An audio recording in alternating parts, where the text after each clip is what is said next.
Hi guys, welcome back to my channel. So இன்றைக்கான vlogல வந்து நம்ம கார்டனில் ஃபர்ஸ்ட்டு என்ன ஹார்வெஸ்ட் பண்ண போகிறோம், அதை வச்சு என்னென்ன குக்கிங் பண்ணுறோன்னு சொல்லிட்டு தான் பார்க்க போகிறீங்க. ஃபர்ஸ்ட்டு நம்ம கார்டனில் வந்து சூப்பராக க்ரீனிஷாக க்ரோ ஆனது வந்து நம்மளோட முல்லைக்கீரை தான். ஸோ இன்றைக்கி இந்த முல்லைக்கீரையை வந்து கம்ப்ளீட்டாக எப்படி ஹார்வெஸ்ட் பண்ணுறதுன்ட்டு சில டிப்ஸோடு சொல்கிறேன். ஃபர்ஸ்ட்டு நான் வந்து சீட்ஸ் போட்டப்போ வந்து 2 வாட்டி அந்த கீரையை யூஸ் பண்ணணுன்ட்டு தான் எல்லா கீரையும் நான் போட்டிருக்கிறேன். ஸோ இந்த முல்லைக்கீரை வந்து இப்போது நான் ஒரு இலை மட்டும்தான் கிள்ளி யூஸ் பண்ண போகிறேன். ஒரு 10 டேஸ்க்கு அப்புறமா திரும்பி அது வந்து ரீக்ரோத் ஆகிட்டு மேலே நம்ம இந்த கீரையை திரும்பியும் யூஸ் பண்ணிக்கலாம். நான் அப்போது வந்து வேரோடு எடுத்துகிற போகிறேன்.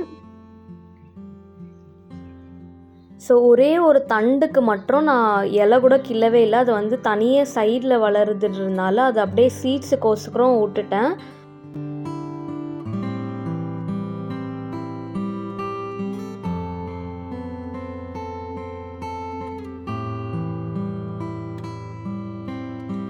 ஸோ இன்றைக்கி நம்ம கார்டன்லேருந்து இவ்வளோ ஃப்ரெஷ்ஷாக நம்மளுக்கு வந்து கீரை கிடச்சிருக்கு. ஸோ ஃபர்ஸ்ட் நம்மளுக்கு ஹார்வெஸ்ட் பண்ணதில் இவ்வளோ கீரை கிடச்சிருந்து இல்லையா. ஸோ அதனால் சாமிக்கிட்ட கொஞ்சோண்டு கீரை வச்சுட்டு அதுக்கப்புறம் வந்து வாஷ் பண்ணிவிட்டு குக்கிங்கை வந்து ஸ்டார்ட் பண்ண போகிறேன்.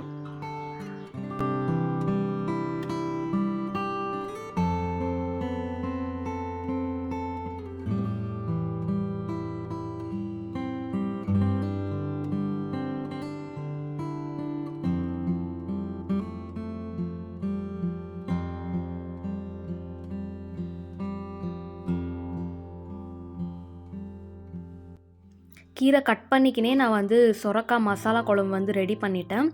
இப்போ வந்து கீரை வந்து பொரியல் பண்ணணும்.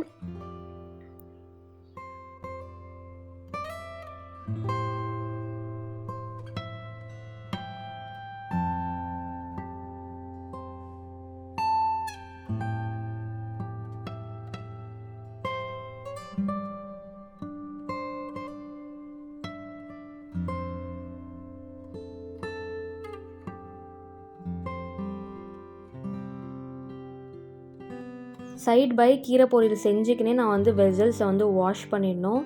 இல்லைனா அந்த ஷிங்க்கு ஃபுல்லாக ரொம்பிடும். அதுக்கப்புறம் கழுவ சுத்தமாக இன்ட்ரெஸ்ட்டே வராது. ஸோ அதனால் கொஞ்சம் கொஞ்சமாக இருக்கும் போதே வெசல்ஸ் வந்து வாஷ் பண்ணிட போகிறேன்.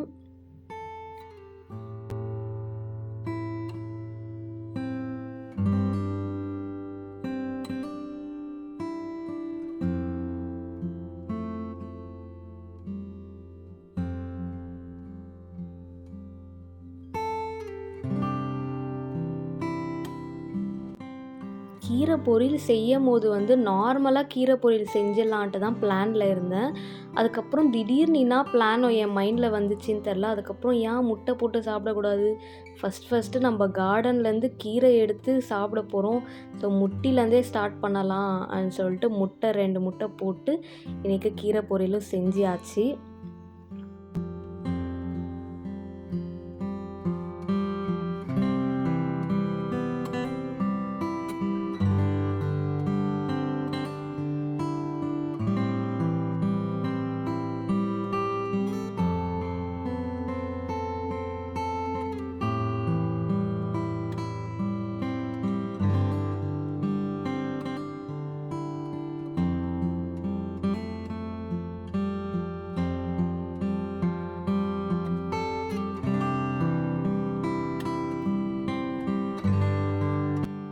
ஸோ ஃபைனலாக என்னோடய குக்கிங் வந்து முடிஞ்சிச்சு.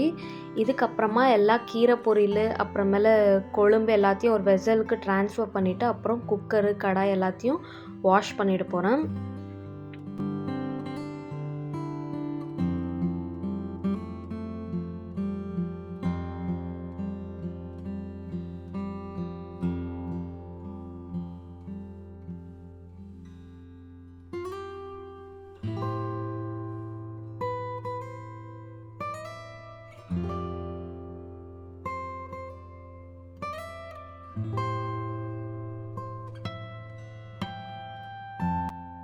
ஸோ வெசல் எல்லாம் வாஷ் பண்ணிவிட்டு அதுக்கப்புறமா ஸ்டவ்வு அப்புறமேல கவுண்டர் டாப் எல்லாமே டிஐஒய் ஸ்ப்ரே போட்டு ஃபுல்லாக க்ளீன் பண்ணி எடுத்துகிட்டு போகிறேன். ஒரு நாளைக்கு நான் வந்து இந்த ஸ்டவ்வையும் அப்புறமேல கவுண்டர் டாப்பை எத்தனை தடவை நான் துடைப்பேன்னா 3 வாட்டி துடைப்பேன். காலைல பிரேக்ஃபாஸ்ட் ப்ரிப்பேர் பண்ணதுமே இந்த மாதிரி க்ளீன் பண்ணுவேன். திரும்பியும் லஞ்ச் ப்ரிப்பேர் பண்ணதுமே க்ளீன் பண்ணுவேன். அதுக்கப்புறமா டின்னர் ப்ரிப்பேர் பண்ணிவிட்டு இன்னொன்னா கிச்சனை வைண்ட் அப் பண்ணுறோன்னா அப்போ வந்து இந்த சிராமிக் ஜாரெல்லாம் எடுத்துட்டு அந்த பக்கம் இருக்கிற மணி பிளான்ட்டு அப்புறமேல ஆயில் பாட்டில்ஸ் இது எல்லாமே எடுத்துட்டு க்ளீனாக இந்த டிஐஒய் ஸ்ப்ரேவை போட்டு ஃபுல்லாக தொடச்சி எடுத்துருவேன். இந்த மாதிரி துடைக்கிறதுனால நம்ம கிச்சன் வந்து க்ளீனாக இருக்கும். தென் எப்போவுமே ஸ்மெல் வந்து சூப்பராக இருக்கும்.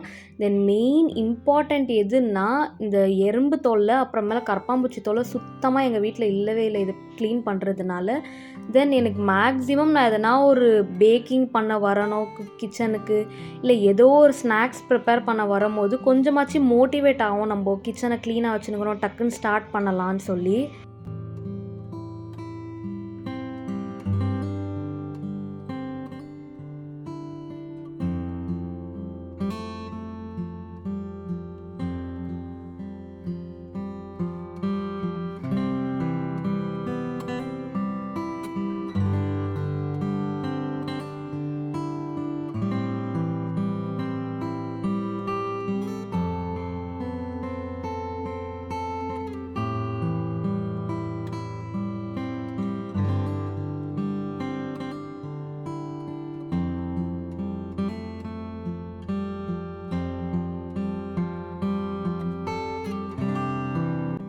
இப்போ பார்த்தீங்கன்னா தெரியும் என் கிச்சன் எவ்வளோ ஷைனிங்காக இருக்குது. ஜஸ்ட் அந்த டிஐஒய் ஸ்ப்ரே போட்டதுக்கே அவ்வளோ ஷைனிங்காக இருக்குது.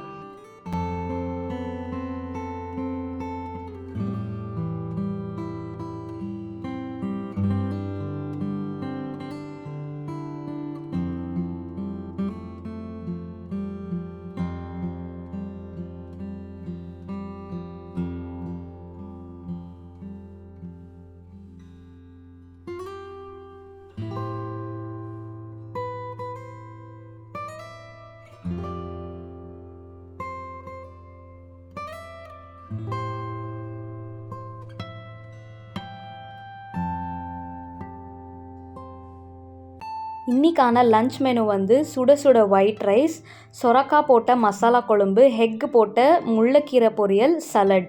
ஸோ இதுதான் இன்றைக்கான ஸ்பெஷலான லன்ச் மெனு. இதே மாதிரி நிறைய இன்ட்ரெஸ்டிங்கான vlogs நம்ம சேனலில் வந்துனே இருக்குது. So stay tune. ஸோ இந்த வீடியோ பிடிச்சிருந்துச்சின்னா கண்டிப்பாக like, share and subscribe to my channel. And thank you so much for வாட்சிங்.